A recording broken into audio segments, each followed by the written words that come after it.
Shameless. United in the Europa League. Europa League.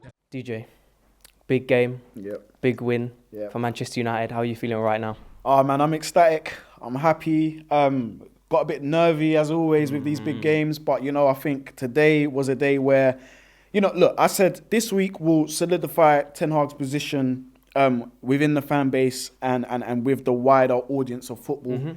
Not to say that he isn't certified to us, but I think this was going to be always a very important week for Manchester United.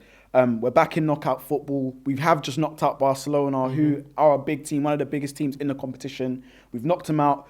Wouldn't say with ease, but it was with ease at some points. You know what I mean? It was ease at some points. Not as hard as we thought it would be, right? Yeah. We thought it was going to be literally extremely hard, but I think this United team has improved. And I think we can safely say that we're in a new direction with Ten Hag at the moment, so I'm happy. First half, it was looking sticky. We were saying, what is going on here? Kept losing possession of the ball, sloppy passing.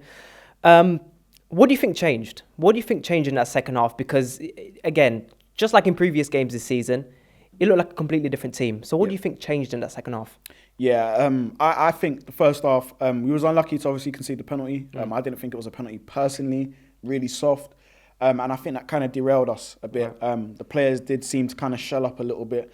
And we were struggling again just before half-time. And I was saying, look, we need to get into half-time because Barcelona started pulling forward. And then we go into, second half.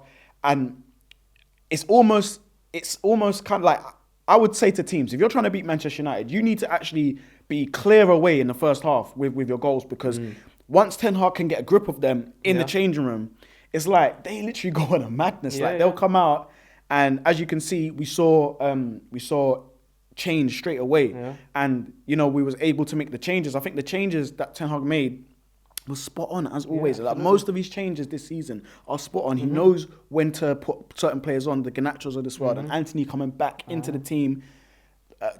All I can say is I'm so happy that we have this manager. We are such on an upward trend at the moment.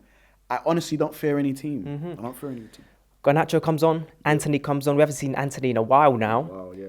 And he was probably the biggest impact in this team when he comes off the bench. How would you assess Anthony's and Garnacho's performance coming off the bench? Because we were missing a bit of directness, but we weren't really getting enough of Rashford on the ball. So he was kind of missing in that first and second half. Who was your standout performer coming off the bench?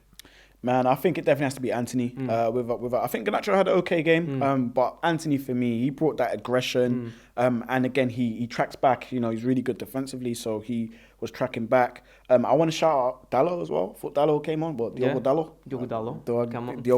I'm not as good as you, but but I definitely think that he contributed as well to the performance. But Anthony, for me, he brought that fire, he brought that aggression, and then when you pair that up with the other Samba stars we have in the team, it just creates this really passionate core of our team, and we're not gonna die. We're literally not gonna roll over for anybody. And let's talk about his finish, because a lot of players would go for power. That's really easy to do in those moments. They'll choose power over finesse, and he just guides that wonderful left foot, guides that into the bottom corner. Keeper had no chance. So yeah, Anthony for me. And look, second half, we don't have Weghorst anymore, right? We keep talking about Weghorst, the number 10. In this game, he plays in the number 9 position. We don't see as much of him. Do you think he should have started in the number 10 position? Because Ten Hag has been sticking with him in that position. So do you think it was a mistake? Should he have played anyway? What would you have done? Would you have started with him anyway? It's hard to say. I think because we've actually been utilising him a lot at the moment, I think, he's warranted being in the team. Very hard worker, tracks back, he does the miles, he does the mileage. I just think that maybe he should have started in a 10. Right. I would have liked him a bit more closer to Busquets and Frankie de Jong. But hey, look, I said it on stream, I said it in the show. You get what you bought, innit, at the end of the day. And we knew that he wasn't going to be the answers to the number 9 position. He's come in and done well. He's gelled with the guys, and you can kind of see where building a slightly newer system to integrate him in. But we all know that he ain't going to be here in the summer. So I think today he was ineffective. A lot of teams are now clocking on to that now. And he has to be prepared that teams are going to be prepared for him. So, yeah. And talking about plays being ineffective, how effective was Sancho today? Because he wasn't in the game like we wanted him to. Yeah. You know, we talk about a player who we want to see shine in this team, comes back from the Netherlands after probably a strict routine that Ten Hag put him on. Was he effective tonight? Yeah, Jadon Sancho for me wasn't effective tonight. He played a few nice touches in the first half, but his overall game was missing today. I thought, was it in the second half? The second half, he was a little bit lackluster. I don't know if that's a fitness issue still. I'm not too sure. Like match fitness, match sharpness. But, you know, he'll get better and stronger as the season continues. There's still many more games to play in all the 4 competitions we're in. So he can definitely play a lot. He has some part to play. For me, for now, I would maybe use him maybe as an impact sub if our front positions aren't taken. Yeah.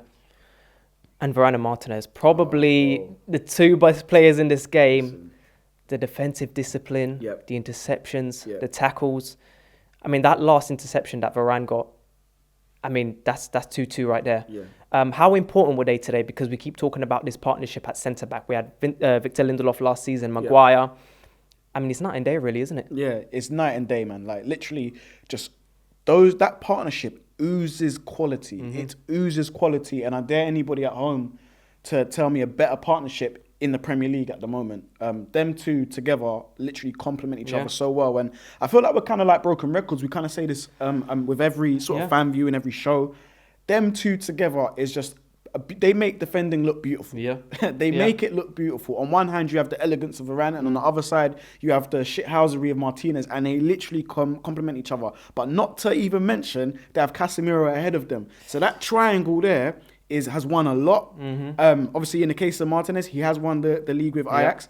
Like, they have a lot of passion and quality, and that's what we've been waiting for. You know, our last 2 centre-backs at Manchester, well, not even the last 2, the ones even before them weren't good enough. Since the Rio and Vidic days, we've still been trying to replace them. And guys, I'm going to safely say, I believe we have replaced Rio and Vidic. I love that. And who was your man of the match?